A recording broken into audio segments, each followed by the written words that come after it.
चलो आज बच्चों बिना टाइम वेस्ट करे हम एक क्वेश्चन समझते हैं। भाई हमारे पास इनवर्स ट्रिग्नोमेट्री का ना एक क्वेश्चन है, साइन इनवर्स 1/x जो होता है ना, कोसिकेंट इनवर्स x के बराबर होता है, ऐसा हमें प्रूव करना है। बच्चों ये इनवर्स ट्रिग्नोमेट्री चैप्टर का एक बहुत ही मोस्ट और very very most important property है, यहाँ पे हमें ये चीज प्रूव करना होता है। आप लोग कैसे सोचते हो इस क्वेश्चन को सोल्व करने के लिए, कमेंट सेक्शन में जरूर बताना। बाकी इसका जो आसान सोल्यूशन है ना, मैं आप लोगों को प्रोवाइड करा रहा हूँ। कैसे करोगे? सबसे पहले एक काम करते हैं बच्चे, हम इसको लेट कर लेते हैं कि जो कोसिकेंट इनवर्स x है ना वो थीटा के इक्वल है, और अगर ये थीटा के इक्वल है तो हमें पता है कि जब हम किसी इनवर्स को इक्वल के दूसरी तरफ भेजते हैं तो भाई ये जो इनवर्स है वो सिंपल बन जाएगा। तो हमारे पास क्वेश्चन क्या आ जाएगा, x equal to cosecant theta. ठीक है, अब ये कोसिकेंट थीटा जो हमारे पास आ गया ना, एक काम करो इसको इक्वेशन फर्स्ट कर लो। फिर हमने क्लास 10th का एक फॉर्मूला अप्लाई किया जिसमें हमने ये पढ़ा हुआ है कि जो साइन थीटा होता है ना भाई, ये अपोजिट होता है किसके, 1 कोसिकेंट थीटा के।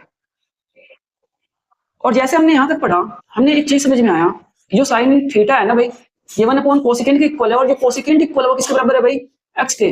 हमने काम करा, इसके हमने क्या रख दिया, x। कहां से, फ्रॉम इक्वेशन फर्स्ट से। ठीक है, जैसे हमारे पास ये आया, हमने काम करा, इस साइन को उठाओ इक्वल के दूसरी तरफ भेज दो, जैसे हमने इस इनवर्स को भेजा था, ये सिंपल हो गया था। अब इस सिंपल साइन को अगर हम इक्वल दूसरी तरफ भेजेंगे ना भाई, तो हमारे पास ये क्या बन जाएगा, साइन इनवर्स बन जाएगा, और क्या आएगा 1/x। लेकिन सामने क्या बच गया भाई, सिर्फ साइन उधर गया तो हमारे पास थीटा रह गया। ठीक है, और अब देखो इक्वेशन फर्स्ट से या इक्वेशन फर्स्ट के ऊपर वाली लाइन देखो कि थीटा को हमने क्या लेट किया हुआ था भाई, कोसिकेंट इनवर्स x। क्या मैं इस थीटा की जगह पे कोसिकेंट रख सकता हूँ, हमने वापस से रख दिया cosecant inverse x equal to sine inverse 1/x। ये हमारा क्या हुआ, आंसर। अगर आप लोगों को ये क्वेश्चन समझ में आया हो तो बच्चों एक काम करो, ये क्वेश्चन करके दिखा दो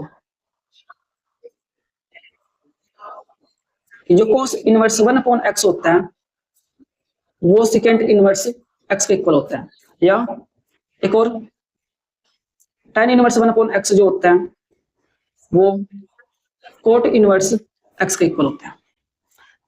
इसका सलूशन आप लोग कमेंट सेक्शन में जरूर बताना। मिलते हैं अगले क्लास में एक नए क्वेश्चन के साथ।